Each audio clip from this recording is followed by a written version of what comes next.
ఏనాయనా బాగున్నావా? బాగున్నానండి. ఫోటోలో కంటే లక్షణంగా ఉన్నావా నువ్వా? చెప్పు నాయనా, నీకు ఎన్ని కోట్ల ఆస్తున్న అమ్మాయి కావాలి చెప్పు. అయ్యో అట్లాంటిది ఏం వద్దండి, ఆస్తని కాదు, అమ్మాయి చదువుకొని కొంచెం బాగుంటే అంతే చాలు. అలా అంటావా? సరే అయితే నీకు ఒక ఫోటో పంపించాను చూడు. ఈ అమ్మాయికి ఆల్రెడీ పెళ్లి అయింది కదండి, మా ఫ్రెండ్ ఈ అమ్మాయి సంవత్సరం అయింది ఈ అమ్మాయికి పెళ్లి. ఒరే, ఈ అమ్మాయిని పంపించాను నీకా? ఈ అమ్మాయికి ఆల్రెడీ పెళ్లి అయిపోయిందిలే నాయన, మర్చిపోయి పంపించాను నీకా? ఏదలే. ఈ అమ్మాయిని చూడయ్యా. ఈ అమ్మాయి బాగుందండి. బాగుందా? నేను ఆడ పోయి మాట్లాడతాను నాయన, అన్ని మాట్లాడి నీకు సెట్ చేస్తా. నువ్వేంది 4,000 స్టార్టింగ్ అంతే. 4,000 పంపించాను చూడండి. నాయన ఇద్దో ఆస్తి కొంచెం ఎక్కువ పెట్టేం కదా, ఏమైపోద్ది?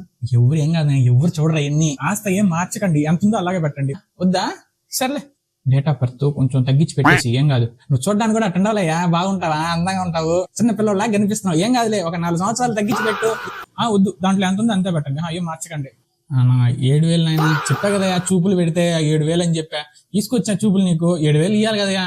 7,000 చూపులు సక్సెస్ అయితే ఇస్తారు, చూసినా కూడా ఇయ్యాలా? ఫోటో పంపించా చూడు. నా మాటిని ఈ అమ్మాయిని చేసుకో, ఎందుకంటే ఒకటే కూతురు, అమ్మాయికి ఏం లేదు, ఒక చిన్నది అంతే. పెళ్ళయి విడాకులు అయిందంటే అమ్మాయి.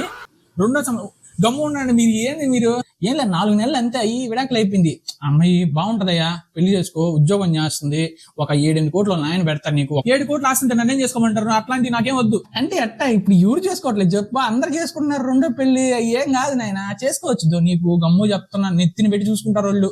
7-8 కోట్లు ఆస్తాయా, మళ్ళీ మిస్ అయ్యావంటే నీకు దొరకదు అమ్మాయి.